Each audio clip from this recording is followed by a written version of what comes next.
Hi friends, நான் உங்கள் PVS comedy கட்ஸ்லேருந்து உங்கள் பூவி பேசுகிறேன். நாங்கள் எப்போவுமே காமெடிஸ் தான் பண்ணிகிட்ருக்கோம். இப்போ என்னென்னு பார்த்தீங்கன்னா, சின்னதாக ஒரு vlog போடலாம் அப்படின்னு பார்த்துட்டு மணி சேவிங்ஸ் டிப்ஸ் பற்றி சொல்ல போகிறோம்.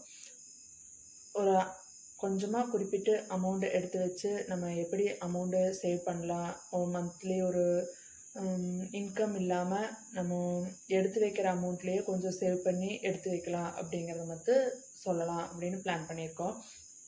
இது பார்த்திங்கன்னா, மந்த்லி இன்கம் நிறைய பேர் வாங்குவாங்க, நிறைய பேர் வீக்லி இன்கம் வாங்குவாங்க, நிறைய பேர் டெய்லி இன்கம் வாங்குவாங்க. எப்படி இன்கம் வாங்கினாலும் இல்லத்தரசிகள் கையில் கொடுத்தாங்க அப்படின்னா நம்மளுக்கு ஒரு சேவிங்ஸ் அமௌண்ட்ஸ் இருக்கணும் அப்படிங்கிறதுக்கு வேண்டி நம்ம மளிகை பொருளுக்குன்னு ஒரு குறிப்பிட்ட அமௌண்ட் எடுத்து வைப்போம். அது பார்த்திங்கன்னா, வீட்டில் நம்மளுக்கு என்னென்ன பொருள் தேவைப்படும் அப்படிங்கிறது நம்மளுக்கு தெரியும். அப்படி தேவைப்படுற பொருள் மட்டும் வாங்கணும். ஒரு 3000 நம்ம மந்த்லி இன்கம்லேருந்து எடுத்து வச்சுருக்கோம் மளிகை பொருளுக்கு மட்டும் அப்படின்னா, நம்ம என்ன பண்ணணும்னா, வீட்டில் ஃபஸ்ட்டு என்னென்ன பொருள் இருக்குது அப்படின்னு பார்க்கணும்.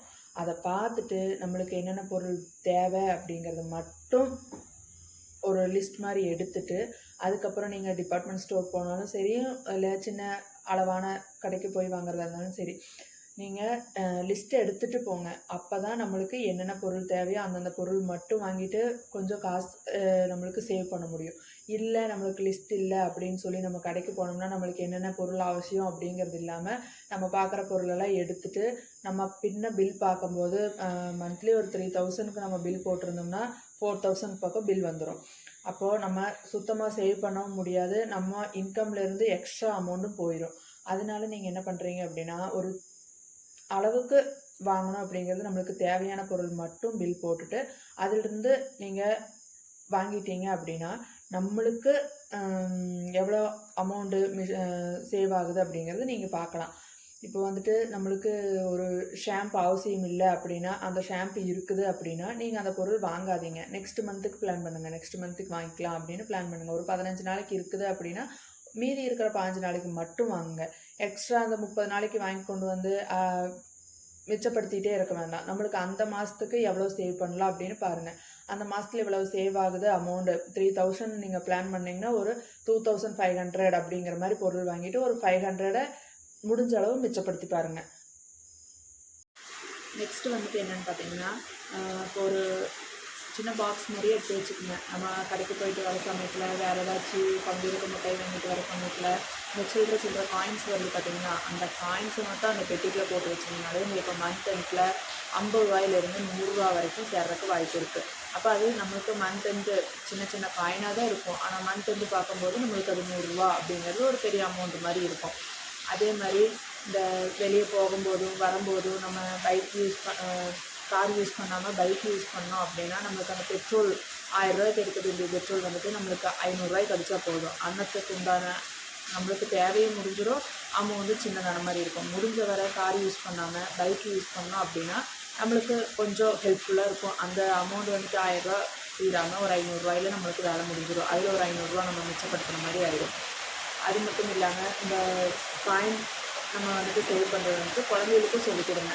சின்ன சின்ன காயின் அவங்ககிட்ட 1 ரூபா 2 ரூபா அப்படி கொடுத்து அந்த குழந்தைகளும் சேவ் பண்ண சொல்லி நீங்கள் கற்றுக் கொடுத்தீங்க அப்படின்னா அந்த குழந்தைகளும் கொஞ்சம் பெருசாகும்போது அந்த குழந்தைகளும் தனக்கு தானே சேவ் பண்ணணும் அப்படிங்கிற ஒரு இதை கற்றுக்கும்.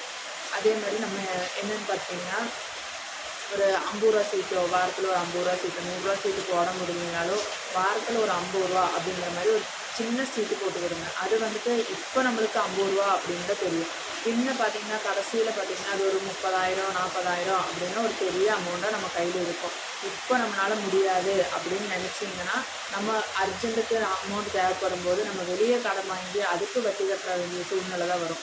அப்போ நம்ம வட்டி கட்டிகிட்டே தான் இருக்குமோ தவிர நம்மளால் அமௌண்ட் சேவ் பண்ணவே முடியாது. முடிஞ்ச வரை நம்மளுக்கு என்ன தேவையோ அதை நம்ம கடன் வாங்காமல் நம்மளால் எப்படி முடியும் அப்படிங்கிறத மட்டும் யோசிச்சு அது மட்டும் செய்யுங்க. முடிஞ்ச வரை கடன் வாங்காதீங்க.